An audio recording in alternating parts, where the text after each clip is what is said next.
Hello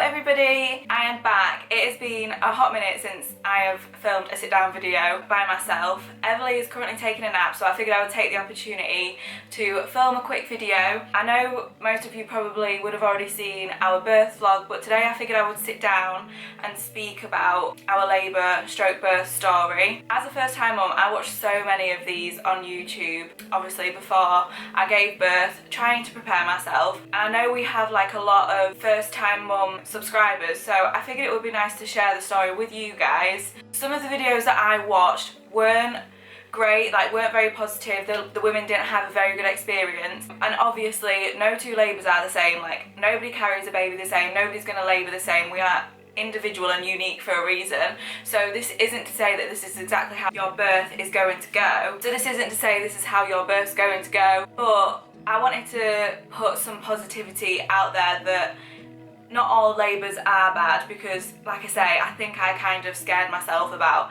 how it was going to be. So I'm just going to jump straight on into it. We're on a time limit, you know, the baby's going to wake up soon and need feeding. So I'm going to start right at the beginning when the contraction started. So it was Tuesday, we started on a Tuesday. At this point I was 4 days overdue, and that is horrific. Like, you are constantly counting down to the due date that they give you, but you can be 2 weeks either side, so don't get your heart set on that day, especially as a first time mum. They say that you are likely to go over, but every day afterwards feels like a lifetime. It does. And I swear I got to the point where I was just answering the phone like, no, she's not here yet, because everyone is constantly like, is she here, any movements, blah blah blah. But everyone's just as excited as you are, and it is hard not to get frustrated. But so yeah, so started on Tuesday. I was 4 days overdue. Luckily Mitchell didn't end up going to work that day, so he was home, thank the Lord, because if not, he'd have been at work when I actually started with contractions. So it was about 6 p.m. at night time that my contractions started. It was all, for me, it was all in my back. Not every labour is like that, like I've already said. I think sometimes it can be in your tummy. I'm not sure, I have only had one. But I just started getting really like bad pains in my back, and I said to Mitch, I'm not sure if this is the start of it. So he started timing them on his phone. He just like lapped them on the timer to see how far apart they were. They were 7 minutes to start with. We was having tea, I was just bouncing on the ball, and then my contractions started to like decker off, and they was between 15 to 20 minutes. So Mitch was like, why don't you go get a bath, you know, try and relax. So I did. So I jumped in the bath, relaxed. I did have a contraction in the bath, and it was more bearable in the bath. I felt like being in the bath in hot water did help with the pain. But yeah, so then once I'd had a bath, I went downstairs. Me and Mitch then decided to go to bed about 10, which is when we would usually go to bed, to be fair. And then it was like, as soon as I got into bed, they came thick and fast. I didn't know what to do with myself. I was like rolling on the floor. I said to Mitch, I can't sit in bed, I need to go downstairs. I'm just going to sit downstairs, ride it out for as long as I can, and then I'll let you know. So like he could get some sleep in, because it was going to be a long night basically. I did try and sleep on the sofa. Some of them I could sleep through. Not necessarily sleep through, I knew they was there, but some of them I could just lay on the sofa and try and be relaxed through. But some of them were so strong that I had to like get up and walk around or bounce on my ball. I did feel like being on the ball helped me a lot. So then fast forward to about 1 o'clock in the morning, I finally got to the point where I was like, this is enough now. Like I need some more pain relief, I need some help. So I went upstairs. I said to Mitch, like, it's time, I'm ringing the delivery suite, I'll see what they say. So I rang the delivery suite, and they basically said, you know, come in, we'll examine you, see how far along you are, how things are progressing. So by the time we'd kind of got everything put in the boot, sorted Ernie out, because we was panicking, you know, we've got a key to leave for someone to come and sort Ernie if we're going to stay in. So by the time we got to the hospital, it was about 2 o'clock. Mitch wasn't allowed to come onto the ward with me at this point. He had to sit outside on a chair, bless his little heart. But the midwife was lovely. She came down and got me. She walked me to the room and she examined me. And at this point, I was 3 centimetres and my waters were bulging against my cervix. But obviously, established labour is classed as 4 centimetres, so I was 1 centimetre off. And she did offer me, because I explained to the midwife that it was the pain I was struggling with. So she did offer me diamorphine or pethidine, I think it is. You can have either of those. I think you can have 2 doses, but don't quote me. But I was absolutely adamant about not having them, just because of what I'd heard from other women, that it slows the labour down and it makes you very drowsy. That drug also passes over the placenta to the baby, which makes them drowsy for the next couple of days. I mean, it might be a godsend for some, you know, get a few nights sleep in while the baby's, you know, still drowsy as a newborn. But I just knew that I didn't want to be off my face and not remember the birth, and I didn't want her to be, you know, all drowsy and stuff when she came out. So I did say to the midwife, if I can help it, I really don't want to have that. I was very go with the flow about my birth plan as well. If you've watched the previous videos where I explained what I wanted, you will know that I was very much, whatever happens is meant to be.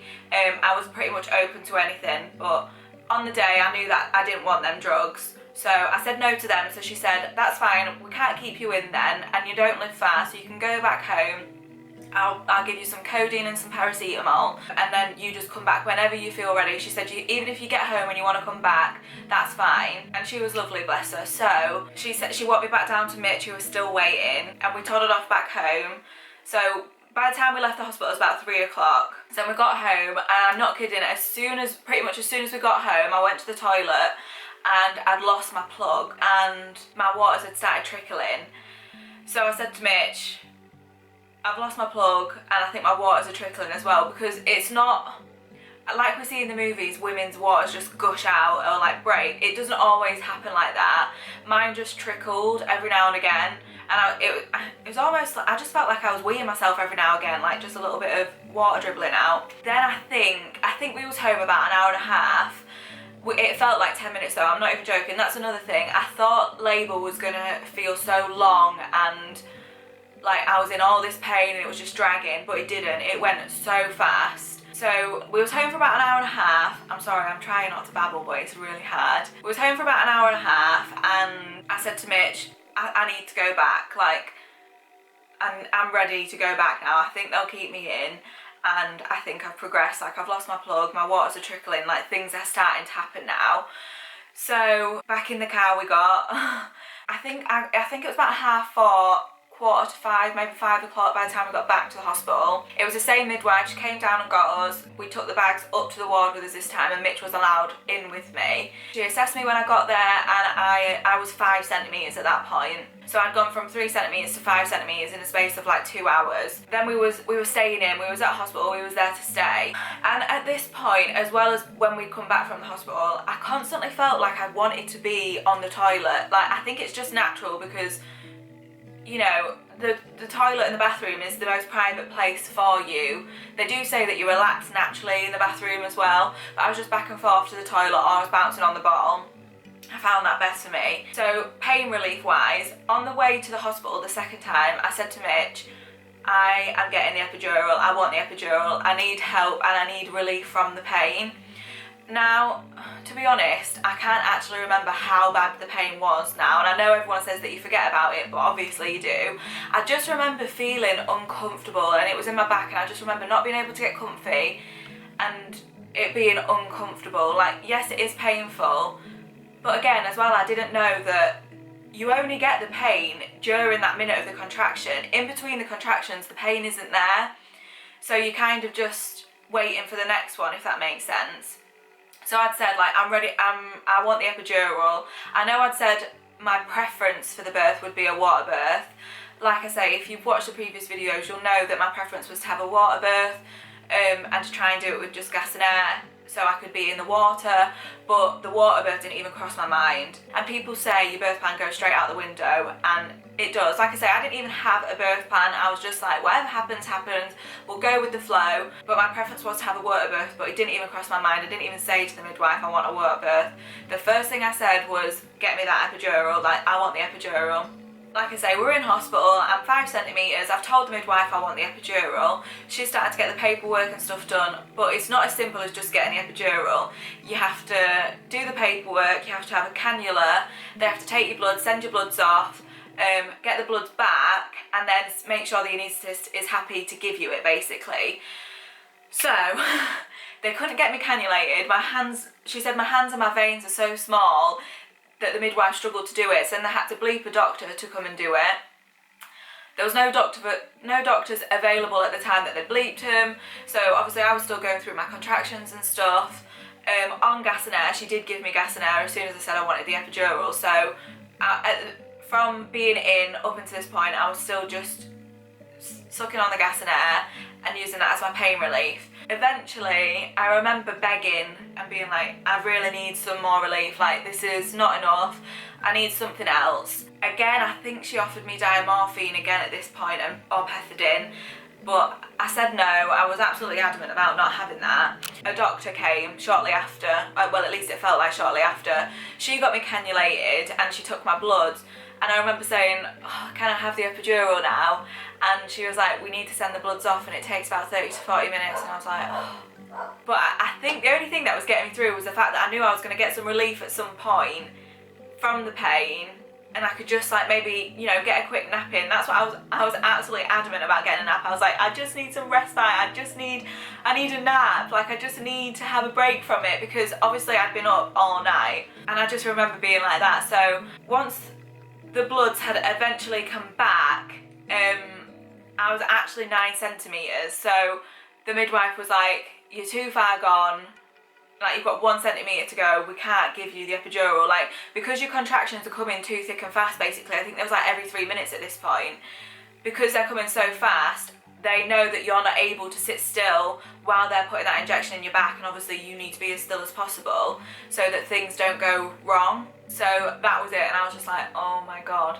Then that was it. Mitch was like, right, come on, you've got 1 centimetre, we can do this, you've come this far. Like, he was my proper cheerleader. I don't know how I would have got through any of it without him, to be honest. He was at the bedside with a fan on my face. He was like spraying all the, if you've watched the What's in My Hospital Bag video, I had like some cooling mist. He was spraying that around the room. He was like asking if I wanted massages. He was literally amazing. Without the midwives and without Mitch, I don't know how I would have got through it, to be honest. I did think I'd want Mitch to like be giving me cuddles and like massages and stuff, but I was just like, no, just don't touch me, leave me to it.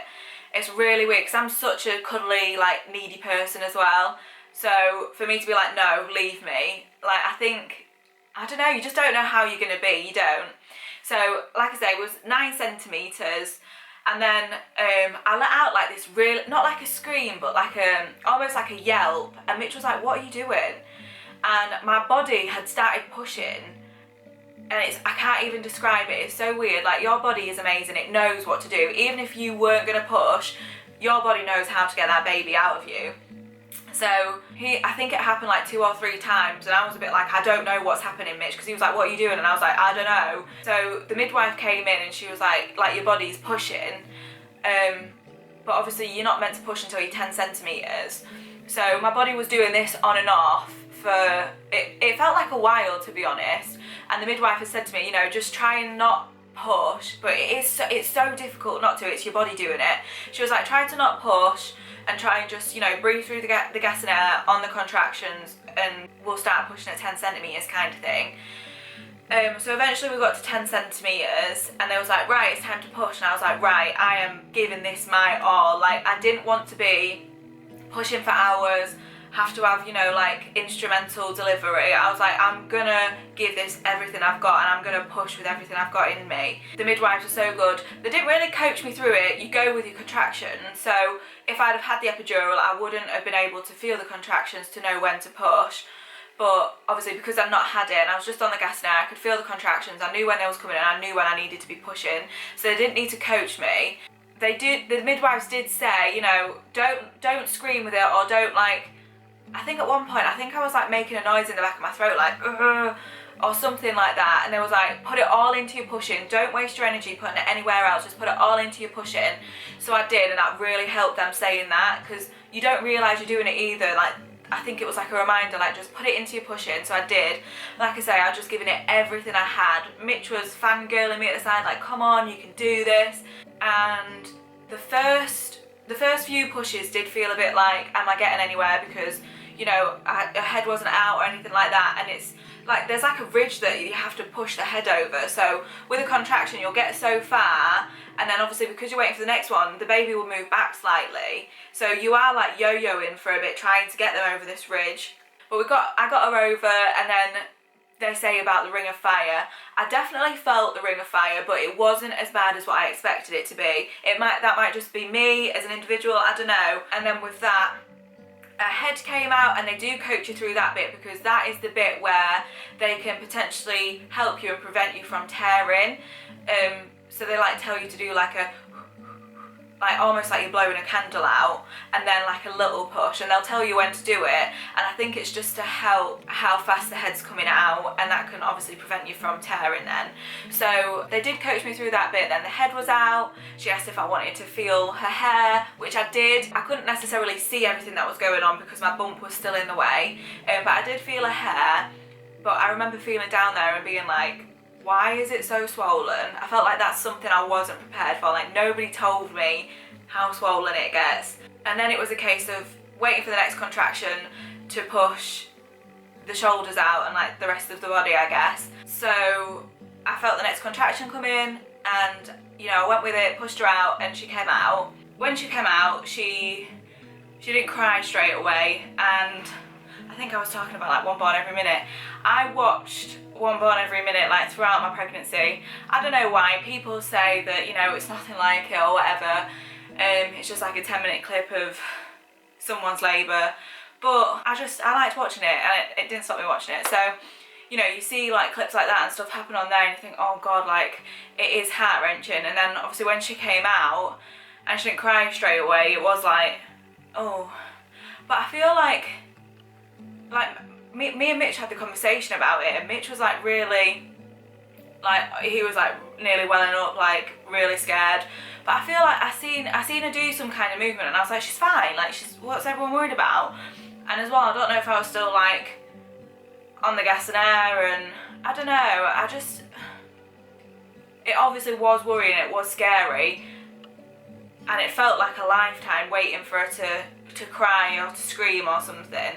And you know, the midwives were like really vigorously like rubbing her with the towels, like to try and get things moving. And the other midwife was like, oh, happy birthday, Everly, like still trying to keep it positive in the room and stuff. So it was worrying, and after a lifetime she did let out the biggest cry ever. And then like they placed her straight on me, skin to skin, which is what I asked for. And then Mitch got to cut the cord. We did do the delayed cord clamping as well, which is what I asked for. And then obviously when she came out, they said to me, you know, do you want the injection? And I was like, yeah. And that's the injection to get the placenta out, so you don't necessarily have to push it out, or you can do it naturally, wait for some contractions and push it out yourself. So they gave me the injection, and obviously while we was waiting for the delayed cord clamping and stuff, they was like trying to get the placenta out, and they was like tugging it and stuff, but it wasn't coming away, if that makes sense. So they asked me to do just one last push, and then the placenta come out. When the placenta come out, I felt like the world had fallen out of me. I'm not even joking. It was so weird. And like I say, there's so many things that people can tell you things and like explain how things happen and stuff. And I mean, I had plenty of that around me. There's plenty of babies in Mitchell's side of the family. You know, some of my friends have had babies, and I feel like there's a lot of people around me who have recently had babies and reached out and stuff, and like been able to like educate me on some things. But I felt like there was still so many things that I wasn't quite prepared for myself. But like I say, every experience is different, so it might not happen for some people that happened for me, which is obviously why, you know, I might not have heard about it before. But so yeah, then once the placenta and stuff was delivered, they like take the bottom half of the bed away, like, and have your legs in stirrups, seeing what the damage is down there basically. I think I had a 2nd degree tear, so they stitched that up. They obviously give you like not anaesthetic, they like numb it basically. They give you some injection to numb it, and then I could feel like it like being threaded, if that makes sense, but it didn't hurt. And I just had her on me all this time. And then obviously once all that started, like they like put like some kind of like pad on you, wrap you up kind of thing, and just let you enjoy the skin to skin. And then comes the famous tea and toast, and that tea and toast is bloody delicious. But yeah, so overall, that's kind of what happened. But overall, like, I think I've said it before in the video, but I'll say it 1,000 times over. Without Mitch and those midwives, I don't know what I would have done. They were amazing throughout, both of them. Like, the room was so calm, they kept the lights dimmed, like, I I do think as well, like, having a good midwife contributes to how your labour goes, because there were so many videos I watched and that people I've heard from said that they had a bad midwife, and obviously they're like your main care provider and who is helping you. And we were so lucky to have 3 such amazing midwives. They honestly couldn't have done enough for me. They made me feel like they're friends. Like, they were just so relaxing, reassuring, like encouraging. They were constantly telling me how much of a great job I was doing, because I was constantly like, I'm sorry if I'm doing this, and I'm sorry if I'm doing that. Like, I didn't want to be that woman that was like, I don't know, like being a nuisance, or like I hate to be an issue to people or an inconvenience. And I remember apologising. I was like, you're doing amazing. Like, they were just encouraging me so much, and like I say, I couldn't have done it without them. So they made the whole experience just amazing. It was calm, it was positive, even though things didn't go the way that I thought they would. I didn't have a water birth, which I initially, before I'd even gone into labour, thought that I might have. I didn't have it, but that's okay. I didn't have the epidural, and on hindsight, looking back, I think as soon as Everly was delivered, I was like, I'm so glad I didn't have the epidural. And Mitch even said to me, I think you peaked too soon. Like, he thinks I panicked about the pain too soon on, because he said as I went through, as the labour progressed, I managed the contractions better. Obviously I had the gas and air in the end, but he just said I managed the contractions and the pain better towards the end than I did at the beginning. So I don't know if it's kind of like a fight or flight thing. You know, you do panic, and then I must have maybe relaxed a bit more, I don't know. But on hindsight, I am pleased that I didn't have it as well, because that meant that I was only in hospital for 6 hours following delivery. Mitch got to stay with me the whole time on the delivery suite, and then we were discharged because we'd had a natural birth. You know, the tear wasn't too bad, and I'd only had the gas and air, so I was allowed to go home. We were pretty much in and out. It was very fast. What was the other bits I wanted to talk about? Yeah, another thing that I wasn't quite prepared for. They have to check your bum, because obviously the pressure of pushing and stuff, like I think they have to check for like hemorrhoids and stuff like that. And then as well, they put in like a cream or a tablet to like help with the pain. Wasn't expecting that. No idea about that. It wasn't unpleasant though, you know, it's just one of them things. I mean, if you've been through labour, you can go through pretty much bloody everything. And that's literally what Mitch said to me afterwards. He was like, you can do anything now. Like, I'm not having you tell me you can't do something. Like, you've just done that. You can do anything. And women are definitely the elite sex, 100%. I briefly wanted to talk as well about like aftercare for a natural birth. Obviously, you know, it doesn't always go that way. You know, even if you're going in hoping to have one, something can happen and it end up in an emergency cesarean. So obviously I didn't have a cesarean, but I did have a natural birth, so I just wanted to mention the things that I did afterwards to help heal down there and like soothe it basically. Prior to even going into labour, I think I seen this on TikTok, I got some long maternity pads and some witch hazel from Home Bargains. So I literally just opened up the pad, put a capful of the witch hazel on the pad, and then folded it back up, put it in a freezer bag, and I put it in the freezer. I think I did this for about 10 pads, and it's almost like a cooling pack. I'd like have a bath, and then once I got out of the bath I would put one of those on, and it was so cool and refreshing, and I feel like it did really help. So that was one thing that I did. And then I also got a bath soak. I can't remember what it's called. Badidas. This was recommended to me by another mummy that I know, so I made sure I got some of that as well. And I would just put a bit in my bath and then soak in that. Obviously not for too long, because they say not to because of your stitches and stuff.